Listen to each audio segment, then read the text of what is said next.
আমিষ ঘুগনি তো আমরা সবাই খেয়েছি, কিন্তু যারা নিরামিষাশী বা ঠাকুরকে ভোগে দিতে চান তারা কি ঘুগনি বানাবেন না? অবশ্যই বানাবেন। নমস্কার, কুইজিনিয়া চ্যানেলের পক্ষ থেকে সকলকে জানাই সাদর আমন্ত্রণ। আমাদের সবার চ্যানেল কুইজিনিয়াকে সাবস্ক্রাইব করে পাশে থাকা বেল বাটন আর অল আইকন প্রেস করে রাখলেই সব নতুন ভিডিওর নোটিফিকেশন আপলোড হওয়া মাত্র পৌঁছে যাবে আপনাদের কাছে। আজকে আমি নিয়ে এসেছি পেঁয়াজ রসুন ছাড়া একটা স্পেশাল মশলায় তৈরি সম্পূর্ণ নিরামিষ পদ্ধতিতে একটা ঘুগনি, আর যেটা বানানো কিন্তু খুবই সহজ। পেঁয়াজ রসুন দিয়ে যে ঘুগনি বানানো হয় তার থেকে স্বাদে এটা কোনো অংশেই কম যায় না। গ্যারান্টি রইল, একবার অতি অবশ্যই করে খেয়ে আমাকে জানাবেন। এখানে আমরা নিয়ে নিয়েছি 100 গ্রাম ঘুগনির মটর, যেটাকে জল দিয়ে 3 থেকে 4 বার ভালো করে ধুয়ে নিয়েছি, আর তারপর সারা রাত ভিজিয়ে রাখার পর এটা ঠিক এরকম দেখতে হয়েছে। আমরা কড়াইতে এই পুরো ঘুগনির মটরটা দিয়ে দিলাম, আর তার সাথে পরিমাণ মতো জল দিয়ে দিচ্ছি। আমি এখানে মোটামুটিভাবে 600 মিলিলিটার মতো জল দিয়েছিলাম। দিয়ে দিলাম স্বাদ অনুযায়ী নুন, ঘুগনির মটরের পরিমাণ বুঝে, আর তার সাথে 1/4 টিস্পুন হলুদ গুঁড়ো। এবার এটাকে আমরা কুক করে নেব। এই কাজটা আপনারা চাইলে প্রেশার কুক করতে পারেন, আমি কিন্তু কড়াইতে করেছি। আমার মোটামুটি ওভারনাইট ভিজিয়ে রাখার জন্য 15 থেকে 16 মিনিট মতো সময় লেগেছে। মিনিট 16 হয়ে গেছে, আমি একবার চেক করে নেবো। জলটা কিন্তু প্রায় টেনে এসছে। একটা মটরকে আমি দেখুন গোটা গোটা আছে। এবার আমি দেখুন দুটো আঙুলের মাঝখানে রেখে হালকা চাপ দিলেই এটা কিন্তু গলে গেল। ঠিক এরকমভাবেই কিন্তু ঘুগনির মটরটা সেদ্ধ হওয়া প্রয়োজন, গলে যেন না যায়। কড়াইতে নিয়ে নিয়েছি সর্ষের তেল। তেলটা গরম করে নিয়েছি। ফোড়নে দিচ্ছি 1/4 টিস্পুন গোটা জিরে, তারপর 1/4 টিস্পুন পরিমাণ হিং, দিয়ে দিচ্ছি একটা তেজপাতা, একটা শুকনো লঙ্কা। ফোড়নটা গরম হয়ে গেলে দিয়ে দিচ্ছি একটা মাঝারি সাইজের আলু ছোটো ছোটো টুকরো করে কেটে। আপনারা যদি নারকেল ব্যবহার করতে চান তাহলে নারকেলটাকে ভেজে তারপর আলুটা দেবেন। আমার আজকে নারকেলটা অ্যাভেলেবেল ছিল না বলে নারকেলটাকে স্কিপ করেছি। আলুটাকে 2 থেকে 3 মিনিট সময় নিয়ে ভালো মতো ভেজে নিচ্ছি। আলুটা এদিকে ভাজা হতে থাক, আর ওদিকে একটা পেস্ট আমরা বানাবো। তার জন্য মিক্সি জারে 1/2 ইঞ্চি আদার টুকরো, 1/2 টমেটো আর একটা কাঁচা লঙ্কা, আর তার সাথে দিয়ে দিয়েছি 1/4 কাপ পরিমাণ জল। সমস্ত কিছু নিয়ে একটা মিহি পেস্ট এখানে আমি বানিয়ে রাখলাম। রেসিপিটা নিয়ে এগিয়ে যাব তার আগে মনে করিয়ে দিই আমার নতুন চ্যানেল লাইফ ইজ প্রেশাস, যেখানে জীবনের নানা দিক নিয়ে আমি আপনাদের সাথে আলোচনা করি। চ্যানেলটাকে সাবস্ক্রাইব করতে আজকে ভিডিও ডিসক্রিপশন বক্সে লিঙ্কটা প্লিজ চেক করে নেবেন। আর যদি ভিডিওগুলো ভালো লাগে লাইক শেয়ার কমেন্ট করতে ভুলবেন না যেন। ফিরে আসি রেসিপিতে। এবার এই মশলাটা আমরা এর মধ্যে দিয়ে দিলাম, মানে আদা কাঁচা লঙ্কা টমেটো পেস্টটা দিয়ে মিনিট খানেক থেকে মিনিট দেড়েক সময় নিয়ে এটাকে কষিয়ে নেব। এরপর এতে আমরা দিয়ে দিচ্ছি স্বাদ অনুযায়ী নুন। খেয়াল রাখবেন ঘুগনির মটর সেদ্ধ করার সময় নুন কিন্তু দিয়েছেন।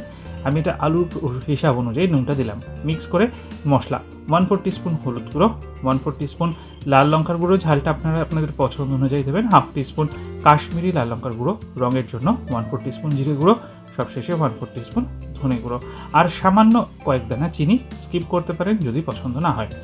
দিয়ে আবারও এটাকে ভালো মতো আমি কষিয়ে নেব মিনিট খানেক সময় নিয়ে, যাতে মশলার কাঁচা গন্ধটা চলে যায়। মশলাটা দিয়ে আলুটাকে ভালো মতো কষানো হয়ে গেছে। এবার সেদ্ধ করা ঘুগনি মটরগুলো আমরা এর মধ্যে দিয়ে দিচ্ছি। দিয়ে আবারও মিনিট খানেক মশলার সাথে সমস্ত কিছু দিয়ে মটরের সাথে মিশিয়ে আমরা কষিয়ে নিলাম। এরপর এতে আমরা দেব জল। যেহেতু জলটা শুকিয়ে গেছিলো, তো এবার আমরা জলটা দিচ্ছি। এখানে আমি মোটামুটিভাবে আরও প্রায় 350 থেকে 400 ml জল দিয়েছি, কারণ যেহেতু একটু পাতলা হবে। এবার এটাকে কুক করে নেওয়ার পালা, মোটামুটিভাবে 7 থেকে 8 মিনিট সময়। এদিকে আমি 1/2 টিস্পুন গোটা জিরে, 1/2 টিস্পুন গোটা ধনে, আর তার সাথে নিয়েছি একটা শুকনো লঙ্কা। এটাকে আমরা ড্রাই রোস্ট করে নিয়েছি মোটামুটিভাবে 2 থেকে 3 মিনিট সময় নিয়ে। যখন দেখবেন মশলাটার থেকে সুন্দর গন্ধ বেরোতে শুরু করবে, কিন্তু মশলাটা পুড়ে যাবে না, তখন এটাকে নামিয়ে ঠান্ডা করে একটা মিক্সির বাটিতে নিয়ে একদম মিহি করে আমরা গুঁড়ো করে নিয়েছি। এবার এই পর্যায়ে আমরা এই মশলার মোটামুটি অর্ধেক বা তার থেকেও একটু বেশি পরিমাণ ছড়িয়ে দিলাম ঘুগনির মধ্যে। ভালো করে নেড়েচেড়ে মিশিয়ে নিচ্ছি। আমি এখানে পাতিলেবু বা তেঁতুল ব্যবহার করছি না, তার বদলে দিচ্ছি আমচুর পাউডার। দিয়ে দেখবেন স্বাদটা কিন্তু সেরা লাগে। 1 টিস্পুন আমচুর পাউডার দিয়ে আবারও নেড়েচেড়ে মিশিয়ে নেওয়া হলো। ঠিক এরকমভাবেই কিন্তু আমরা একটু করে আলুগুলোকেও ভেঙে দেবো, যাতে একটু কনসিস্টেন্সিটা ঠিকঠাক আসে, খেতেও ভালো লাগে। আমি কিন্তু এইটুকু ঝোল রাখবো। এবার আমরা এখানে দিয়ে দিচ্ছি বেশ কিছুটা পরিমাণ ধনেপাতা কুচি। আর গ্যাসটা কিন্তু আমি বন্ধ করে রেখেছি, যাতে ধনেপাতার স্মেলটা একদম ঠিকঠাক থাকে। সেই জন্য ধনেপাতা ডাঁট শুদ্ধ বেশ অনেকটা পরিমাণ আমি এর মধ্যে দিয়ে দিচ্ছি। ধনেপাতাটা দেওয়া হয়ে গেলে এবার ভালো করে নেড়েচেড়ে মিক্স করে নিলেই তৈরি হয়ে গেল এই পেঁয়াজ রসুন ছাড়া সম্পূর্ণ নিরামিষ ঘুগনির রেসিপিটি। এবার জাস্ট সার্ভ করার পালা। ঠিক এরকমভাবে বাটির মধ্যে দিয়ে দিন, আর তারপর এর ওপর থেকে ছড়িয়ে দিন বেশ কিছুটা পরিমাণ গুঁড়ো মশলা, যেটা আমরা বানিয়ে রেখেছিলাম ঘুগনির স্পেশাল মশলা। তাহলেই তৈরি হয়ে যাবে। এবার রুটি হোক কিংবা পাউরুটি কড়া করে সেকে দারুণ লাগবে, বা লুচি ঘুগনি, সেটাও বা বন্ধু কি বাড়িতে ঠিক এইভাবে বানিয়ে খেয়ে একদিনও কমেন্টের মাধ্যমে আমাকে জানান কেমন লাগলো। যদি ভালো লেগে থাকে বরাবরের মতো একটা লাইক এবং প্রচুর শেয়ার করতে ভুলবেন না যেন। যারা এখনও চ্যানেল কুইজিনিয়াকে সাবস্ক্রাইব করেননি, অনুরোধ করবো চ্যানেলটাকে সাবস্ক্রাইব করে এই পরিবারের সদস্য হয়ে যাওয়ার জন্য। লাইফ ইজ প্রেশাস গল্পের শিকালে কাল চ্যানেল দুটিকে সাবস্ক্রাইব করতে আজকে এই ভিডিওর ডিসক্রিপশন বক্সে লিঙ্কটা প্লিজ চেক করে নেবেন। সবাই ভালো থাকবেন, সুস্থ থাকবেন, দেখা হবে পরের রেসিপি দিয়ে। আজ এ পর্যন্তই, নমস্কার।